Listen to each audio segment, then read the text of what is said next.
crystal clear.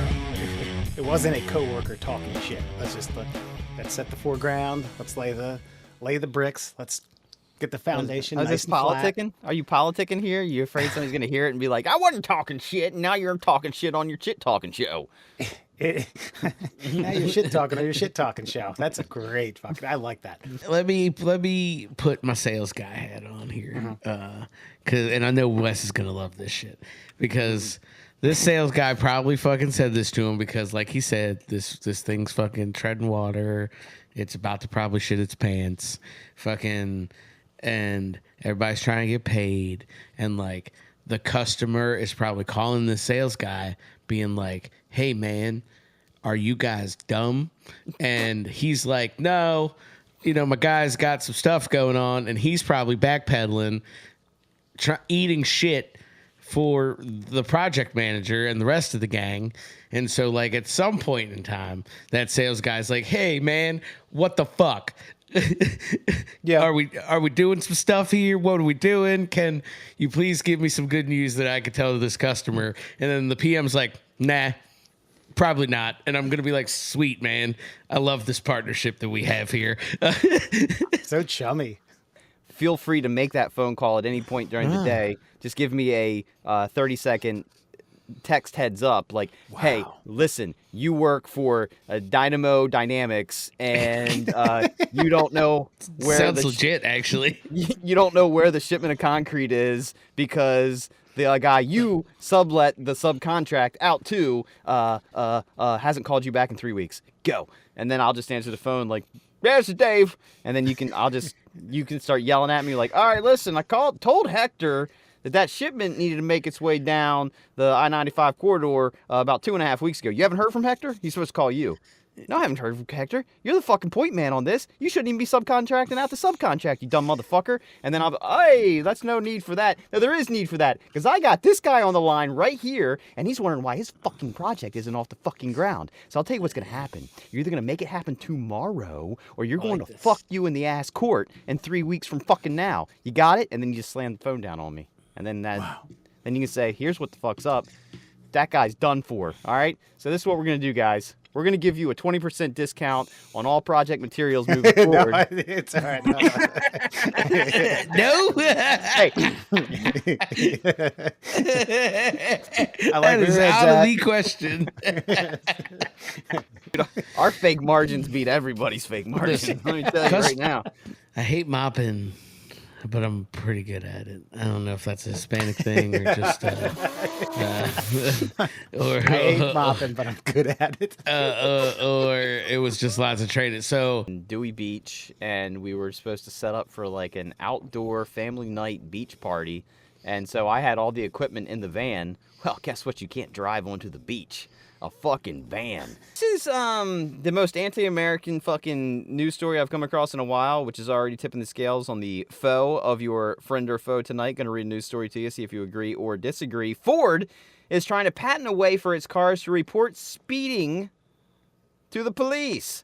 A patent application from the automaker titled Systems and Methods for Detecting Speeding Violations was published by the United States Patent and Trademark Office on July 18th and was filed by the Ford Motor Company. In the application, Ford discusses using cars to monitor each driver's speeds.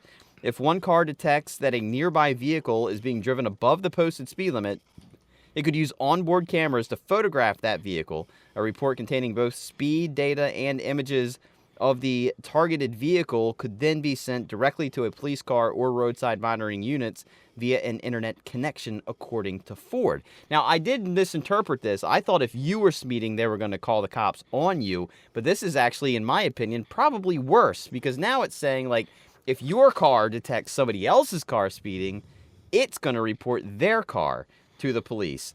Using vehicles for speed surveillance would make cops' jobs easier, they say. So, obviously, there it is. Your friend or foe, are you okay with your car becoming a mobile speed monitoring device to rat out your fellow drivers? we're getting very idiocracy but like, you know, we still have plants and stuff because we know how to use water. They want to put that technology up in work zones when people are doing construction on the highway, and that narcs people out. I'm fine with that. If there's literally a sign that says work zone ahead, narking enforced or whatever, then then fine. It make me aware that I'm gonna get narked out, and the cops are gonna like chase me if I'm doing 75 and a 55. Fine. I'll take that compromise. But you have no idea why I'm doing the speed that I'm doing. And if a cop does decide to pull me over because they catch me doing something and I can explain myself, that's a whole nother ballgame. But like when I get in my Tesla and I don't put my seatbelt on, it fucking tells me. It lets me know that this is a bad thing that I should not be doing, but it does not stop me from doing it. You can say whatever you want. All three of us have ancestors that came to this country because they didn't like the way their fucking government was fucking running shit. And our ancestors came here because it was like, clang, clang, shooting fucking pistoles in the fucking air saying like, let's go fucking be free. This ain't fucking free. You know, and there's consequences that come with freedom. And I want those consequences, not this horse shit. I've been known to pound a fucking 12 or a Heinies and be able to fucking operate heavy machinery. So you think you should be able to go to the MVA like with set it for years. Absolutely. Like, hey, look, I have a 1.5. Okay, I'm gonna take your test. Watch me go. 100%. And I think you should be able to retake that test as many times as you like it. Listen, hey, Stacy, I know you don't think I can do it. I'm up to 0.18. I got it. You strap in. You watch it. Just slamming beers in front of her. Yeah, while we're driving. Past the 1.5. Here we go. You want one? And fuck you, Ford, for even suggesting it. Fuck you, Ford. God. Agree. God, man. I love Ford. But fuck you, Ford. I've never even owned one Ford. Yeah, I was like, yeah. But I mean, they're such Americana, man. They gave us the 5-day work week, the 40-hour work week. They fucking gave a livable wage to their employees. They streamlined the fucking manufacturing in this country, destroyed the world. Good movie with Matt Damon. Yeah, it's very true. Helped fucking build tanks. By the way, they bullshit their way to building tanks for World War II. They're like, yeah, we can build them. Hey, call Dynamo Dynamics. See if we can build some tanks. Yeah. Is there any? Do any Fords still exist in NASCAR? You guys, I'm not a NASCAR fan. I couldn't tell you 5 NASCAR drivers that still exist. They have to. Yeah, but I'm fairly certain they do. My limited knowledge, I think Toyota's actually took over for a stint there. For NASCAR. Yeah, Toyota's like probably in the last 10 years, the Camry became like the chassis that they built the Toyota NASCAR around, and it's been pretty good. I've actually had an idea. I know it would never get off the ground, but you've got NASCAR. I wanted to create SCAR, stock car auto racing, where you literally have to go down to a dealership, buy a brand new car off the lot. You can strip it and you can flip it, but you gotta fucking get a standard ass stock car from the manufacturer that you're unaware of any of its flaws or defects or anything like that. Straight off the lot, you get to take it to the garage, but you can't modify it in any way. It has to be stock everything on that vehicle, and then you go out and race them. You want to fucking tweak them up, do whatever fuck you want. All you can do is turn a wrench and make it better. That's it. And I think that would be a wild fucking race. So you can't put anything into it. It's got to be modified via what you got. You can strip it, but you can't add to it. Add to it. Okay. I mean, maybe we can make some regulations with like safety features, roll cage shit, whatever. But you literally have to go down to fucking like Bob Bell Ford and fucking get a Focus off the lot, and then take it back to the garage, and you do whatever you want to it. Take the airbags out, however, and then just that's it. It's not really an American thing, but like rally racing, so like off road.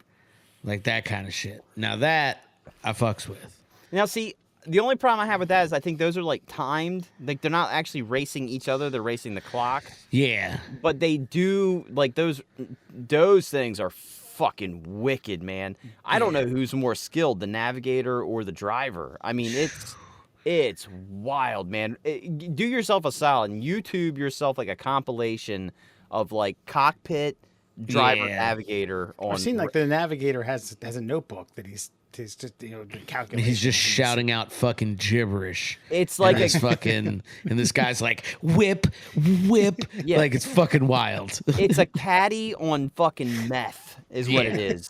Yeah, it's a caddy for going 200 miles per hour on fucking like snow in the fucking Himalayas or some bullshit. And Like, what's hilarious about that is the people who die on these rally fucking sport cars shits. It ain't the fucking driver and the navigator. It's people watching the race. yeah, Right. Like, oh, this seems like a safe distance. Yeah, let's stand 2 feet from this fucking car doing 200 miles an hour over this blind turn / hill / jump / like, fuck me. they always throw up like a couple of hay bales on the fucking, the S curve called the Devil's Taint, and fucking you take out a couple of fucking spectators. Like, yeah, absolutely, man. That's the best part.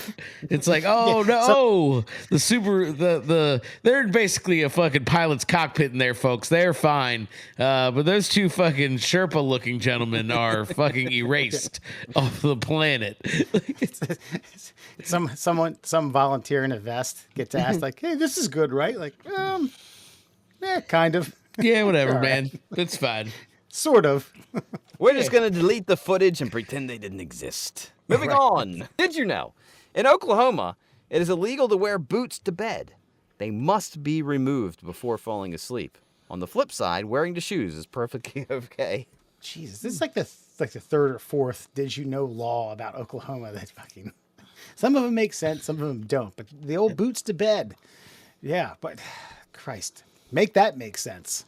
Houston, we've had a hucklebearer. That's what he said. God damn it.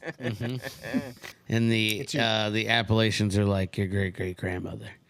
Like They're eroded because a bunch of dinosaurs stampeded over them. it's true. Well, they rode their skateboards That's right. over top of them. they had a vert ramp. Yeah, they did a lot of grinds on them. They weren't roaming. on the actual mountainsides. That's how they got flattened, as they ground them down. They were rolling. Yeah, they were rolling. Comes at a time when the World Health Organization called out loneliness as a quote pressing health threat and as bad as smoking 15 cigarettes a day. 15 cigarettes ain't that bad. Not even a whole Why doesn't pack. everybody love me?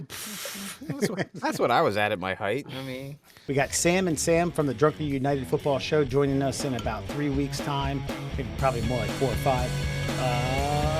Anything else? If I'm missing it, I apologize. Otherwise, appreciate it. Enjoy it.